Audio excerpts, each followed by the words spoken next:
If you are new to decluttering, you are in the right place. In today's video, I'll be sharing 5 different decluttering methods or approaches that you can use to help you declutter most types of clutter that you might have. Hello and welcome to Abundantly Minimal. My name is Sarah and I help people live their best lives with less. Before we get into these decluttering strategies, make sure you download your free copy of the 10-step plan to start your decluttering journey the right way, which I will leave linked below. One of the tips in that guide is what I'll be sharing in the video today, but I don't want you to miss out on the other 9. Again, the free guide is linked in the description field below. Getting into those decluttering strategies, the first one is the 3-pile method. This is a very standard, common practice that can work really for any type of clutter you have. Whatever type of clutter you're working through, get all of those items together in one central location if that is best for you, and you're going to divide them up into 3 different piles. You have your heck yes pile, you've got your definite no pile, and you've got the maybe pile. Let's say you are going through your shoes and decluttering your shoes. You would find all the shoes in your space, divide them into those 3 piles. The heck yes pile for anything that you truly love, and it's not just, yes, sure, I'll keep them, but it's you're really excited about it. For anything you know you definitely don't wish to wear or use again in the future, that goes in the no pile. You're pretty sure about what you want to put there.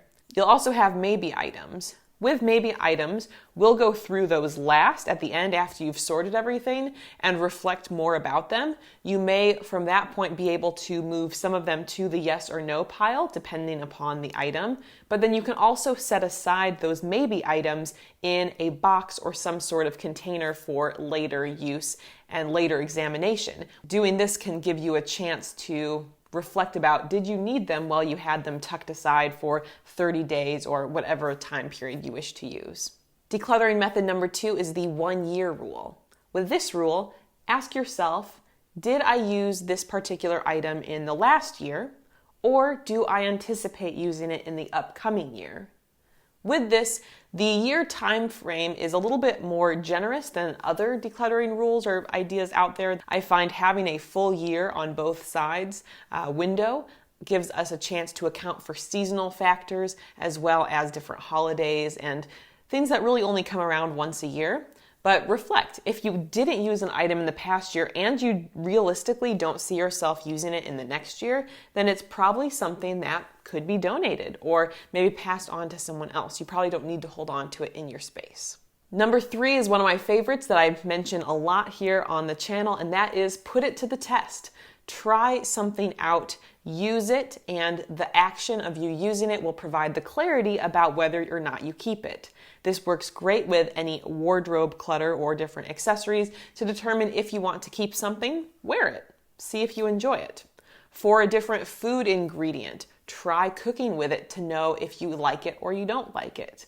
A makeup or skincare product, try it, see if it works, see if it does what it's supposed to do. When we test out using these items, we're going to either realize that we love it and why weren't we using it sooner, or it's not really worth it. You just don't want to keep using it in the future, in which case it's not going to serve any purpose sticking around your space and can hopefully serve another purpose for someone else in the future. But at the very least, getting it out of your space, out of mind, maybe push through any guilt you have about making a purchase. Testing it out can provide so much clarity, and I encourage you to give that a try. Another one of my favorite decluttering methods is using number-based goals when decluttering. In this situation, you're going to pick a certain type of clutter, maybe a space in your home, etc. And from there, you're going to set a certain goal for yourself of how much you'd like to declutter. Maybe it's a certain number of items, such as decluttering 10 items from your bedroom, 10 items from your kitchen. Or maybe you use a percentage where you take a total number of however many items you have and you decide to get rid of 10% of them or 20% of them, etc. A great example of this, just to use t-shirts.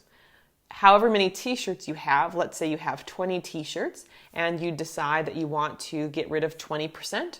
Well, that's a simple calculation. 20% of 20 shirts is going to be 4 shirts. So then you'll decide out of these shirts that you have, which 4 are you going to declutter. And this can really apply to any type of decluttering. And honestly, even if it feels like you're not making huge progress, decluttering 5 or 10% of any of these types of items is major progress. So this can be great to have incremental change along the way in a variety of situations. Lastly, but a classic, if you've got duplicate items, keep the best and declutter the rest. It's likely we can't get as much value from having duplicate items of everyday household objects, pieces of clothing, kitchenware or dishware. Some of these extra duplicates may not be necessary, and you could consider cutting those first. Choose to keep your favorite one, and from there you can donate or pass on the ones that you no longer wish to use. Also, one thing I used to do was if I had duplicates of an item, I was using up the worst one and just keeping the nicer one separate. But if we have nice items, why aren't we using them? Let's get the most possible use out of our items. And if there's going to be a better one that enhances the quality of your life, why wouldn't you use it, especially if you already have it? So this can be a very helpful strategy and start having us think about how many of different items that we have and how many is truly essential. If you're looking for a baby step version of this, maybe consider decluttering 1 of each type of item, especially if you've got 3 or 4. So if you've got 3 pairs of jeans, maybe reduce it to 2 if it feels too intense to just reduce it to 1. I hope you enjoyed these decluttering methods and are ready to give one a try, but do not forget to get your free guide, the 10-step plan to start your decluttering journey the right way. Remember, that is linked below, and I will see you in the next video. Bye.